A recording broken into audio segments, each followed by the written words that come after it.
آج کر رہا ہے اذکرکم فاذکرونی، انہوں نے کیا تھا نا تم میرا ذکر کرو، انہوں نے اللہ کا ذکر کیا اپنی زندگی میں اور کروایا مخلوق خدا سے، کتنے لوگوں کی اصلاح بھی فرمائی۔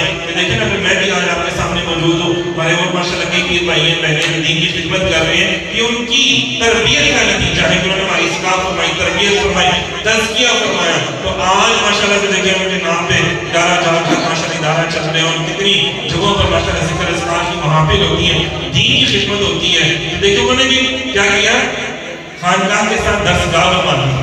دیکھیں نا آج ایک درسگاہ بھی ہے اور خانقاہ بھی ہے، یہاں پہ قرآن و حدیث کا درس بھی دیا جاتا ہے اور جو ظاہری علم کے متلاشی آتے ہیں ان کو بھی علم عطا ہوتا ہے، اور جو باطن کے علم کے متلاشی لوگ آتے ہیں، دوست احباب آتے ہیں، تو ان کو اس آستانے سے ماشاءاللہ سے اس خانقاہ سے باطن کا علم ان کو ماشاءاللہ سے ملتا ہے۔ یہی وجہ ہے کہ بے شمار جسمانی بیماریوں کے علاج کے ساتھ ساتھ روحانی جو بیماریاں ہیں کمزور روح کے حوالے سے، کثافتوں کے حوالے سے، وہ بھی ماشاءاللہ سے ہم کی جاتی ہے۔ مراقبہ جو ایک بزرگوں کا ایک رہا ہے ماشاءاللہ سے، وہ بھی ماشاءاللہ سے کروایا جاتا ہے۔ اس طرح بے شمار معاملات میں روحانی تربیت کے حوالے سے وہاں پہ کیے جاتے ہیں قرآن و حدیث کے مطابق۔ صوفی کبھی قرآن سے دور نہیں ہو سکتا۔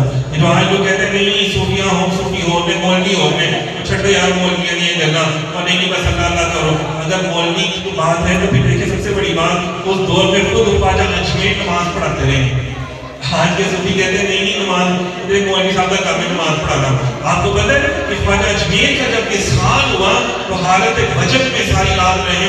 جب صبح ہوئی نا تو مریدین نے دروازہ نوک کیا کہ لوگ جماعت کے لیے تشریف لیں، ٹائم ہو گیا لیکن نہیں آپ تشریف لے کے رہے۔ جب دروازہ کھولا گیا زور سے تو آپ آرام فرما رہے تھے اپنے بستر کے اوپر، آپ کے ماتھے پہ لکھا ہوا تھا ہاذا حبیب اللہ، اور آپ کی نماز کر چکی تھی۔ یہ اللہ کا